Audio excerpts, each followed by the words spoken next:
It's the Joel Shit Show featuring Joel Shit. Hi, welcome to the Joel Shit Show. I'm your host, Joel Shit. I know I'm down here still. That's just the way it's going to be. There are other places I could do this, but I'm going to do it right here.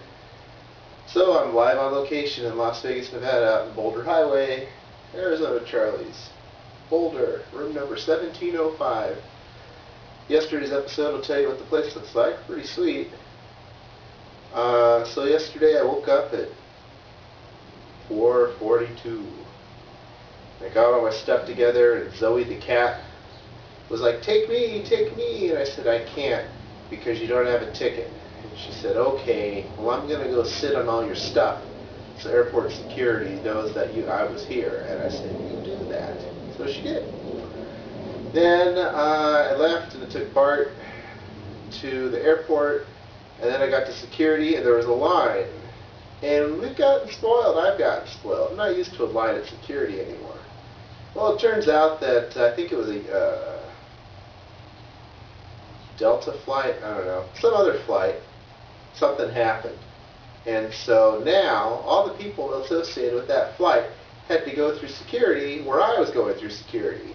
So there was an actual line. God forbid, I must have waited 15 minutes, nothing like 8 years ago when you'd have to wait, 2 hours in security. God, that must have sucked. And there weren't portable devices, mobile devices back then. You couldn't play Trism while you were in line.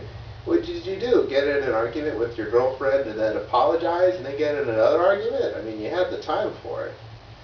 So security was fine. I was excited about the new thing that gives you the blowjob, and you stand there like this. But then I was specially selected to get the pat down, and the reason why is because the line was too long, because they only had one machine working.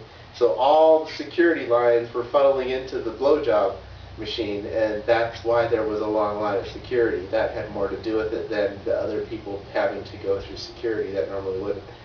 So I got the pat down. Then the TSA gal said, I'd like to look at your laptop. I said, okay, and she looks and she goes, laptop's fine. And I said, oh, is there something I did that I could not do to prevent this from happening again, or is it random? So she points to my wireless card, which is on a USB cable and connects into the USB port, and I've taped the cable onto the laptop so that way it doesn't fly around. And she said, that's what a bomb looks like. And I said, oh, so see, not everything is wireless.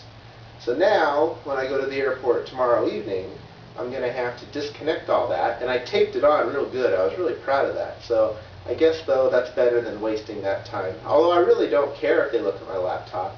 I just don't want to slow down the process, because it's not about me. So the plane flight was pretty uneventful. I guess it was a bumpy landing. I don't know. It's so much better than it must have been 40, 50 years ago that I don't care. And I got to watch Dish Network the whole time, and the signal kept cutting out. I don't know why Dish Network agreed to be their satellite television partner, because the reception is always going to be bad, because it wasn't designed to be seen in airplanes. So that people don't know that, and when they're watching it, they're going to be like, oh, Dish TV sucks, look at this. And it's a brand awareness thing, right? So that sucks for them. So that was a mistake on their part. Dish Network, you should be getting paid a ton of money for this, because you are not benefiting from this, I'll put it that way. I asked for sparkling water with no ice, and I got Sprite with no ice and a bottle of water. And I said, I'm sorry, could I please have sparkling water? And she goes, oh, how silly. So then she gets me sparkling water, no ice. And I'm assuming the silly part was that she didn't hear me. It is an airplane. It did have a window seat. But I played a little bit of Shingen the Ruler, and I watched television. And then the flight landed, but it took like 20 minutes after we touched down before we could get to the gate. I think it was just really crowded. And my girlfriend's mom was in Vegas this week, and her flight left an hour after mine arrived at a different gate, terminal. She was in D, I was in B. If she were in D12, it would have been funny because she's from Detroit, but she was not. She was in D52. So I was in B something. I sunk someone's battleship. And then I had to get to Terminal D, which took a while, especially because I took the wrong tram and went to Terminal C instead. My fault entirely. So I went to Terminal D, and I saw her right before her flight took off. So I guess the nice thing is there was no chance for awkward conversation, but I legitimately like my girlfriend's mom, and so I think it would have been nice to have a regular conversation. But it's okay. Gotta leave them wanting, right?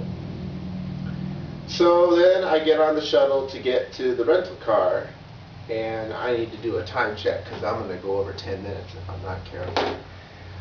I get on the shuttle to go to the rent-a-car center, and I look around and go, where's Fox? And they said, oh, there's another shuttle to get on to go to them. And sure enough, Fox is like 3-4 miles farther south from the rent-a-car center, with its own unique shuttle with 2 whole people on it, 3 whole people, 4 whole people on it, including me and the driver.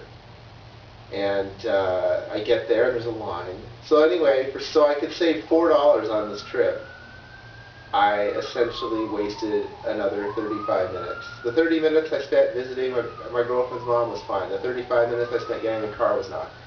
But now I have a Chevy Aveo, or whoever makes the Aveo. I think it's Chevy. I have it right here. White Chevy Aveo, and it has an Arizona license plate on it, a temporary one, so I'm ready to get pulled over. You know, in those commercials when the car was new, where they had all the basketball players, because you know every basketball player is tall and black, they show the basketball players in the Aveo and they look like they're in car seats because they're little kids all of a sudden. I can understand that now. There's a lot of headroom. It's kind of an up and down car, not like the Scion B with the boxy, you know, whatever, but it's still, it kind of does that. It's a nice car. It wobbles a lot on the road because it's a higher profile. You get the feeling you're in an SUV, except everything's made out of aluminum and you're in a car. But, I mean, for the price, it seemed like a good car, although I don't think Consumer Reports liked it. But if Consumer Reports said to buy an Aveo, I'd buy an Aveo. I fit. I mean, that's a big deal.